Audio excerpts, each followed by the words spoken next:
लगभग उसकी 8 लाख एक एवरेज मान लें। अलग अलग कंपनियों के जो ड्रोन मिलेंगे, कोई 6 लाख का भी हो सकता है और कोई 10 लाख का भी हो सकता है। तो एक एवरेज आप अभी ये मान करके चलिए कि 8 लाख का लगभग ड्रोन की कीमत पड़ रहा है। उसमें 4 बैटरी है और एक बैटरी 1 एकड़ में काम कर पाती है। तो और जो 1 एकड़ में एक बैटरी काम करती है, एक बैटरी का जो 1 एकड़ के छिड़काव का टाइम है वो 8 से 10 मिनट। तो 1 मिनट मतलब 1 एकड़ में 5 से 10 मिनट, 10 मिनट का एवरेज आप लगा लो। 10 मिनट में छिड़काव करा, 4 बैटरी है, चार्ज होने में पौना घंटा लगेगा। तो जिनके पास में 4 बैटरी है वो आपका खुद ही महिलाओं का समूह है। और जब चार्ज होने में उसको पौना घंटा लगेगा तो और 10 मिनट उसको डिस्चार्ज होने में लगेगा। तो एक बेसिक प्रोसेस भी समझने की बात है कि उसमें कितना टाइमिंग उसका लगेगा।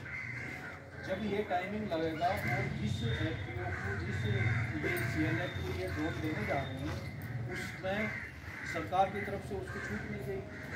कमाने का वो एफपीओ या वो इंडिविजुअल कोई भी कैपेसिटी कुछ भी हो सकती है, उस इंडिविजुअल कैपेसिटी या उस एफपीओ के पास में उसकी कमाई का जो भी प्रॉफिट होगा वो उनको जाएगा। उस प्रॉफिट को जाने में जैसे एग्रीकल्चर डिपार्टमेंट में आप वीडियो यहाँ पे बैठे हुए हैं जो इन्होंने बताया, एग्रीकल्चर की आपको पहले से जानकारी होगी। एक CHC स्कीम है, कंबाइन वो मशीन रखना चाहता हूँ तो मेरे पास में मैं 10 मशीन खरीदूँगा, सरकार से जो सब्सिडी मिलनी होगी वो मिलेगी। उस मशीन का मोबाइल पे किसान कोई भी ये देख लेगा कि ये मशीन कहाँ पे स्थित है।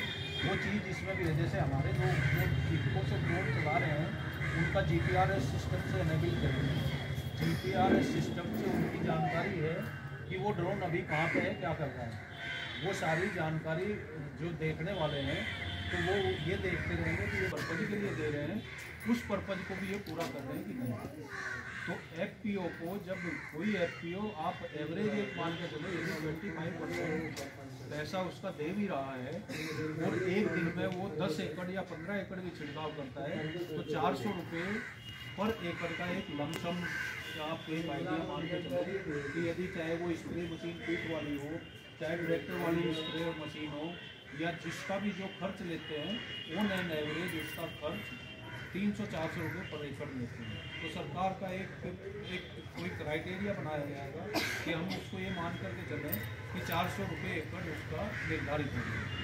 जब 400 रुपये एकड़ उसका निर्धारित होगा और एक दिन में मान लो उसने 10 एकड़ में छिड़काव करा तो एक दिन में उसमें 4000 रुपये कमाए। 4000 रुपये एक दिन में कमाए और एग्रीकल्चर का 12 महीने का काम है। 12 महीने में लगभग 4 महीने छिड़काव रहेगा। मतलब एक आदमी मान लो कोई भी एक स्प्रेयर मशीन है, उस स्प्रेयर मशीन का एक एवरेज आप ये मान करके चलिए कि वो स्प्रेयर मशीन को 4 महीने काम करना होगा। ये छिड़काव का काम मान लो फसल अभी छोटी है तो किसी फसल की बहुत छोटी है उस अवस्था में छिड़काव होगा, बहुत बड़ी हो जाएगी तब नहीं होगा। तो एक एवरेज यदि 4 महीने का भी मान है, मतलब मैं तो मोटा मोटी बात कर रहा हूँ कि 4 महीने के एवरेज में एक दिन में 10 एकड़ का छिड़काव करा और महीने में पूरे दिन 30 दिन 10 एकड़ का एवरेज मान लो नहीं भी आ रहा है तो 10 एकड़ हो गया, 30 दाम 300, महीने में 300 एकड़ हुआ। उस 300 एकड़ को आप 250 एकड़ मान लो, उस 250 एकड़ के 400 रुपये से गुणा कर लो, 2500 का 100, तो एक एवरेज ये हो गया कि उस ड्रोन वाले का जिसने लागत लगाई है पहले साल में 1 लाख रुपये वसूली। यही कैलकुलेशन होगी ना, यही कैलकुलेशन मतलब एक मोटा मोटी बता रहा हूँ, ठीक है। तो 1 लाख रुपये उसके वसूल हो गए। अब उसमें लगना क्या है, 3 साल उसकी मरम्मत का फ्री रहेगा।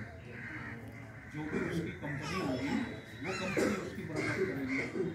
तो कुल मिलाकर ये है कि एक एफपीओ, दूसरी बात ये है कि उस एफपीओ को यदि एफपीओ इसके अलावा एग्रीकल्चर इंपोर्ट का काम करना चाहेगा, कृषि निवेश के जो भी सामान है उन कृषि निवेश के सामान को भी वो एफपीओ बेचना चाहेगा तो उसको बेचने से एक प्रॉफिट उसको आएगा।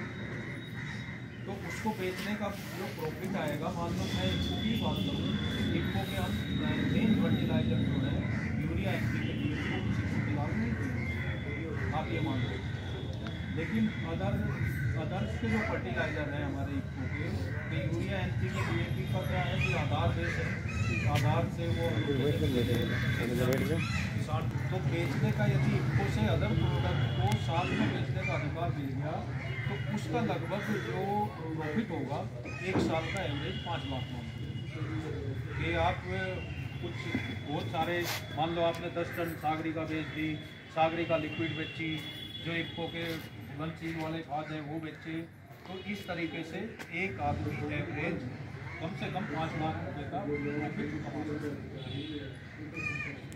इसी तरीके से जो ड्रोन की कैलकुलेशन अभी करी, तो ड्रोन से प्रॉफिट हो जाएगा, तो ड्रोन का आपका 2 साल में लगभग फ्री हो जाएगा कि जो उसकी कॉस्ट आएगी उस कॉस्ट के हिसाब से 2 साल में फ्री हो जाएगा।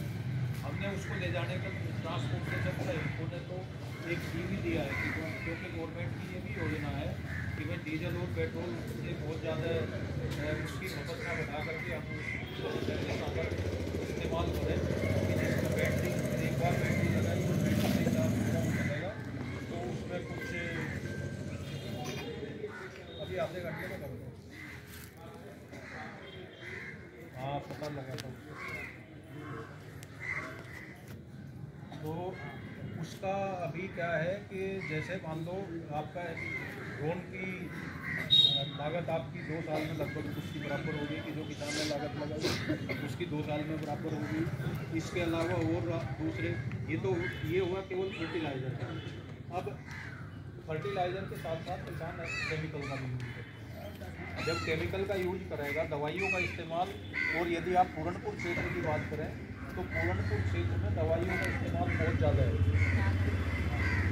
और जब यह एग्रीकल्चर का एरिया भी काफ़ी है और उसके दवाई का कंजप्शन भी काफ़ी है। तो जो जिस तरीके से मैंने ये बताया कि मान लो 5 लाख रुपए आपको इको के कृषि निवेश से मिले, आप दूसरे किसी का भी इस्तेमाल करेंगे, जो दवाइयों वाले हैं उनका भी इस्तेमाल करेंगे, तो किसी भी दवाई पे लगभग 13% मार्जिन है, और जो 13% मार्जिन है तो उसमें जितनी लागत उसकी दवाई की खरीदने की लगेगी, फिर जो फर्टिलाइजर आपको FPO का आदमी होगा उसको वो लाइसेंस मिल, क्योंकि FPO कलेक्टिव काम करता है, पूरे सभी जितने भी महिलाओं का समूह है या जो भी आपका कृषक समूह है उस कृषक समूह के लिए काम करेगा। तो उनमें से कोई एक आदमी केमिकल का, एग्रो केमिकल का लाइसेंस, जो एग्रो केमिकल का लाइसेंस लेगा उसको भी एक इनकम आनी चाहिए।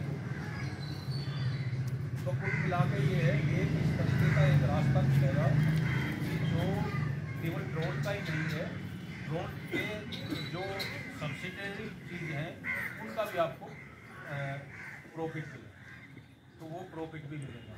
जहाँ तक नमो ड्रोन दीदी की बात है, एक सीतापुर में महिला जो है वो अभी तक कम से कम 500 एकड़ 1000 एकड़ तक का छिड़काव कर चुकी है और बहुत अच्छा काम है।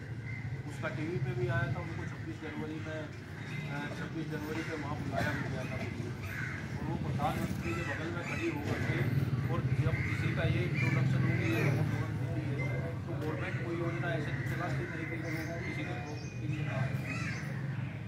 और जहाँ तक मैं समझता हूँ NLRM का जो मैंने जाना है, मेरे हिसाब से NLRM का ऑब्जेक्ट भी वही है कि वह किस तरीके से मतलब महिलाओं को या उनको आगे बढ़ाने की बात है। तो जो एक आपका जो भी FPO है वो FPO क्या काम कर सकता है, जो आप लोगों ने बताया, उसके अलावा मैंने ये चीज़ बताई कि एक ड्रोन के आने से कितने बेनिफिट आपको और भी मिले। तो ये एक इसका बेसिक सी स्कीम है, और इसमें चाहे कोई भी फर्टिलाइजर कंपनी है, कोई भी एग्रो केमिकल की कंपनी है, उसका कहीं ना कहीं उसमें इन्वॉल्वमेंट होगा, क्योंकि जब जिसके प्रोडक्ट उसमें बिकेंगे तो वो कहीं ना कहीं बेनिफिट उसी चीज़ का मिलेगा। दूसरा, आज के परिप्रेक्ष्य में तो केवल एक नैनो यूरिया है, जैसे अभी यहाँ तो हम नहीं लाए, लेकिन बहुत सारे किसान उस चीज़ को जानते होंगे कि जब आप खाद खरीदने जाते हैं तो कोई आपको ये दिखाता होगा कि नैनो यूरिया नैनो DAP है। तो नैनो यूरिया और नैनो DAP का काम क्या है कि जो चीज़ आपको मान लो यूरिया का कट्टा है, यूरिया के कट्टे के किसी किसान को देने पड़ रहे हैं 250 पैसे और उस पर सरकार को देने पड़ रहे हैं 2000। तो जो आपने 266 रुपये 50 पैसे दिए, सिग्नेचर हो गए इधर, सिग्नेचर हो गए, इस्तेमाल अपने खेत में कोई भी साइन हो गए, तो उसके इस्तेमाल में आपको 2000 रुपये एक कट्टे साइन नहीं हुए सरकार।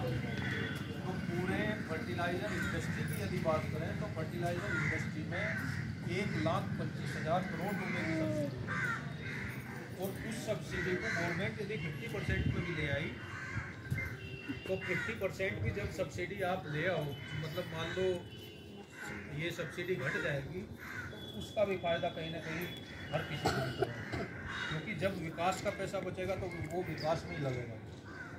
तो विकास का पैसा बच के विकास में ही लगेगा, उसका फायदा मिलेगा। दूसरा ये है कि जो आपके पर्यावरण का है कि पर्यावरण में जो नुकसान हो रहे हैं, जैसे नाइट्रोजन बहुत ज़्यादा एक्सेसिव नाइट्रोजन जब खेत में जाएगा तो उस चीज़ का नुकसान।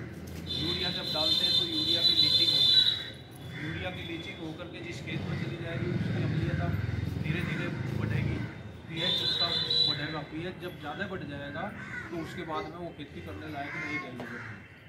तो ज़मीन का pH भी जब कंट्रोल एक तरह से इस तरह के जो भी प्रोडक्ट हैं उन प्रोडक्ट से उस चीज़ का भी किसान को भी फ़ायदा मिलेगा।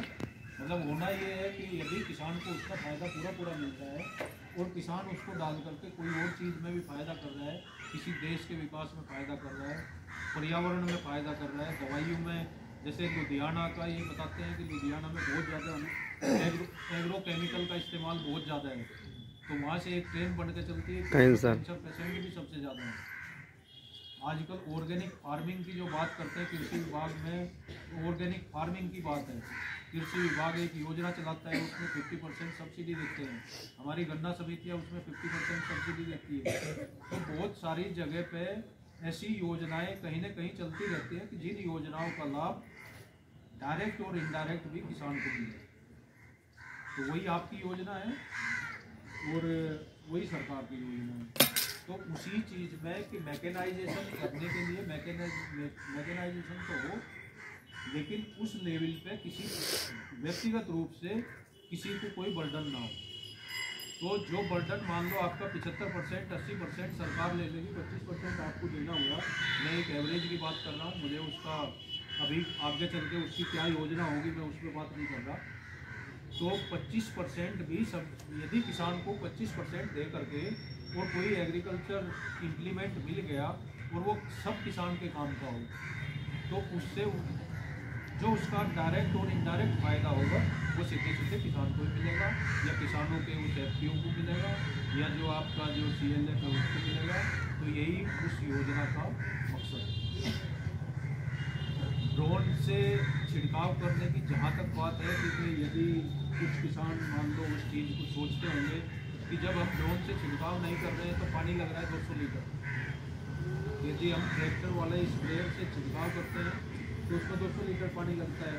जो मजदूर टंकी लेकर के पानी का छिड़काव करता है तो उसको 15 लीटर की या 25 लीटर की टंकी है, तो वो 15 या 25 लीटर की टंकी 8 से 10 एक एकड़ में लगती है।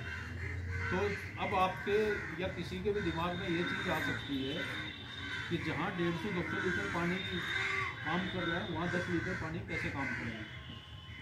तो उस चीज़ का ये है कि जब 150-200 लीटर पानी जो काम कर रहा है उसका जो डेंसिटी है वो डेंसिटी बहुत ज़्यादा रहती है। और जब ड्रोन से वही चीज़ चल रही है तो ड्रोन से आप उसका कभी किसी ने देखा हो विकसित भारत संकल्प यात्रा में हर एक जगह पर ड्रोन चले, कोई नई पंचायत ऐसी नहीं हुई कि जिसमें ड्रोन से छिड़काव नहीं किया गया हो। जो सरकारी आदमी है उन्होंने सभी ने देखा होगा। तो और उस चीज़ में 2.5 महीने की जो ये सरकार की ये थी विकसित भारत संकल्प यात्रा, उस 2.5 महीने में जितने प्रोग्राम मतलब बहुत सारे, ऐसा नहीं कि उसमें डिपार्टमेंट तो बहुत सारे थे, कि जो विकास का काम कर रहे हैं, लेकिन किसान वो सारी चीज़ छोड़ करके उस ड्रोन को ही देख रहे थे। उस ड्रोन को इसलिए देख रहे थे, एक वो भी एक जानने की बात थी कि वो 10 लीटर पानी कैसे काम करेगा। तो वो 10 लीटर पानी जब किसी ने देखा होगा, वो बिल्कुल बारिश की बूंद जिस तरीके से पड़ती है फवार, उस फवार की तरह वो काम करता है। और उसमें पूरा GPRS से सिस्टम फीड होगा कि ये मान लो आपका ये 1 एकड़ का प्लॉट है, यहाँ से वो चलेगा ड्रोन यहाँ से ऑटोमेटिक उसमें पहले से ही वो भरती जाएगी, यहाँ से कहाँ मुड़ना है, कितने डिस्टेंस पे जाकर के मुड़ना है, वो वहाँ से मुड़ेगा। और उसके बाद में पूरे 1 एकड़ पे वो 8 मिनट में, मतलब 7, 8, 10 मिनट में उसका छिड़काव का काम हो गया। अब बात ये है कि उसके लिए ड्रोन दीदी की जो ये योजना है, उसके लिए जो इंडिविजुअल कैंडिडेट है उसकी एलिजिबिलिटी क्या हो। एलिजिबिलिटी जब ये हमने योजना चलाई, मतलब इफ़को ने जब शुरू में उन लोगों को छांटा तो हमने उसमें ग्रेजुएट हमने ये देखा कि जो आदमी ग्रेजुएट है और बेरोजगार है, तो हमने बेरोजगार ग्रेजुएट को उसमें इन्वॉल्व करा, चाहे वो महिला हो या चाहे वो पुरुष हो। तो जहाँ पीलीभीत जनपद में अभी केवल 3 है, तो 3 पुरुष हैं। बहुत जगह पे 3 से ज़्यादा भी है, या किसी ज़िले में ऐसा भी है कि मान लो 4 ड्रोन दिए गए तो 4 के 4 नगर ड्रोन बिजली योजना में दिए गए। सर जैसे CLF के सारे पदाधिकारी हैं, तो इसी में ही चयन होना है। जैसे आपने ग्रेजुएशन पात्रता बताई है, तो इसमें जैसे ग्रेजुएशन के ऐसे कितने लोग हैं जो महिलाएं ग्रेजुएशन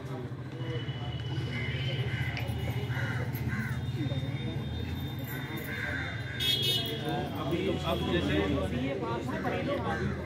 नहीं अभी तो चलो एक एवरेज आप मान लो कि आपके CLF में अभी जितने यहाँ लोग उपलब्ध हैं पदाधिकारी, मतलब आपके 12 समूह है, 12 FPO के जितने लोग अभी हैं, और मुझे लग रहा है कि उनमें से 50% यहाँ होंगे, है ना, एवरेज की बात करेंगे हैं।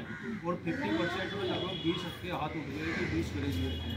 जो ग्रेजुएट का पैमाना था, उस पैमाने को हमने शुरुआत में रखा, लेकिन इसके बाद में ये है कि वो यदि इंटर भी होंगे तो भी काम कर सकते हैं। लेकिन उसका जो क्राइटेरिया है, उससे आगे का जो क्राइटेरिया है, एक क्राइटेरिया है उसका जो विमानन प्राधिकरण है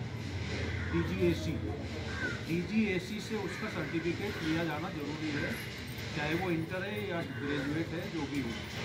तो इंटर और ग्रेजुएट जो आदमी है उसको तो रखने का हमारा उद्देश्य तो ये था कि वही आदमी उसके जो प्रोडक्ट है उनके बारे में भी जानता है, उस प्रोडक्ट से भी मार्जिन लेने की बात होगी तो उसका भी बेनिफिट लेगा। लेकिन जब FPO की बात हो या आपके FPO के कंपोजिट की बात हो, तो FPO के कंपोजिट में तो ये है कि 4 FPO में एक FPO की ये महिला है, मान लो कि ये इन्होंने ड्रोन लिया, ये एग्रीकल्चर ग्रेजुएट या साइंस ग्रेजुएट हैं, इन्होंने एग्रोकेमिकल का लिया, इन्होंने एक फर्टिलाइज़र का लिया, किसी ने अदर प्रोडक्ट का लिया। तो जो कई समूह मिलकर के उस चीज़ का बेनिफिट उठाएंगे, वही आपका आपस में जो उसका मार्जिन और प्रॉफिट है उसको बांटने का जो रहता है। तो एक इनकम का स्रोत कई जगह से बढ़ने की उसकी उम्मीद है।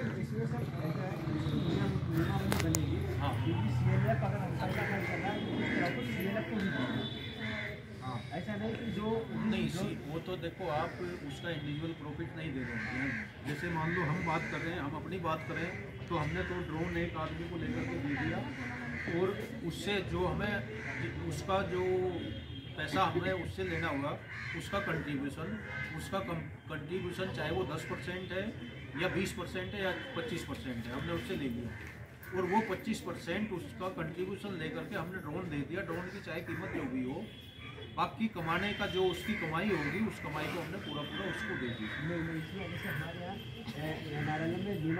नहीं, मैं उसके थोड़ा कुछ बताना चाहता हूँ। बिल्कुल क्या है, हमारा ए शांत रहो, सुनो। CLF में पैसा आता है ग्राम संगठन का, तो इसमें सभी महिलाओं का जो है उसमें कंट्रीब्यूशन होता है। तो अगर हम जैसे किसी ड्रोन दीदी का चयन होगा, तो ड्रोन दीदी को जो मान लीजिए मानक तय होगा 300 या 400 रुपये, तो उसमें से CLF ये तय करेगा कि CLF पे उसमें कितना अंक जाएगा, ठीक है। अब नहीं CLF जब अभी तो बात ओहो, है और कि बताओ। सपोज करो कि आपको 80% अनुदान दे दिया सरकार ने। अभी जैसे मान लो जितना पैसा उसमें लगना है और आपके उतने पैसे का 80% दिया सरकार ने। और जो इंडिविजुअल आदमी है किसी FPO से संबंधित कोई भी महिला है वो इंडिविजुअल को अपना पैसा अच्छी बात बता रहे हैं उसका पैसा दे रहा है FPO, तो उसका प्रॉफिट भी FPO को जाएगा। सब कुशल मंगल। वो एक मानक अलग उस मानक का या उस चीज़ के निर्धारण का वो फिर बात का विषय है। हम मतलब हमारा बताने का मकसद केवल ये है कि भाई ड्रोन किस तरीके से काम करेगा, उसको देने के बाद में चाहे वो प्रॉफिट FPO को जा रहा है, चाहे FPO के समूह को जा रहा है या इंडिविजुअल को जा रहा है, उसका एक कमाने का जरिया बने।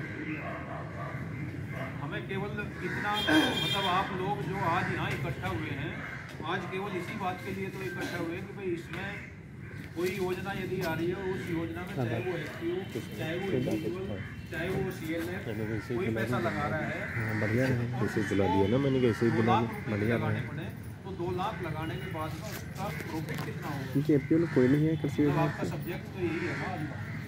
क्यों तो आप कृषि लोगों विभाग कोई के नहीं लिए है, हमने कहाँ है वही चीज़ सब आपको सब बताई है कि यदि प्रॉफिट की बात करें तो नमो ड्रोन दीदी जो योजना है सरकार की, जो चाहे वो सहकारिता है या FPOs हैं, जो इन लोगों को मजबूत करने का एक ऑब्जेक्ट दूसरा ये भी है कि भाई ये यदि काम करेंगे तो पूरा समूह मजबूत होगा, समूह मजबूत होगा तो अच्छे से काम करेंगे, जो सरकार की योजनाएं हैं उनको तरीके से चलाएंगे। या जो अभी एक आदमी यहाँ खड़े हैं, एक कोई किसान हो, बहुत प्रगतिशील किसान भी हो, और उसको मैं ये कहने लगूँ कि तुम नैनो DAP डालो वो ज़्यादा अच्छा है, उसको वो चीज़ें हो सकता है कि अच्छी नहीं लगे, लेकिन जब बड़े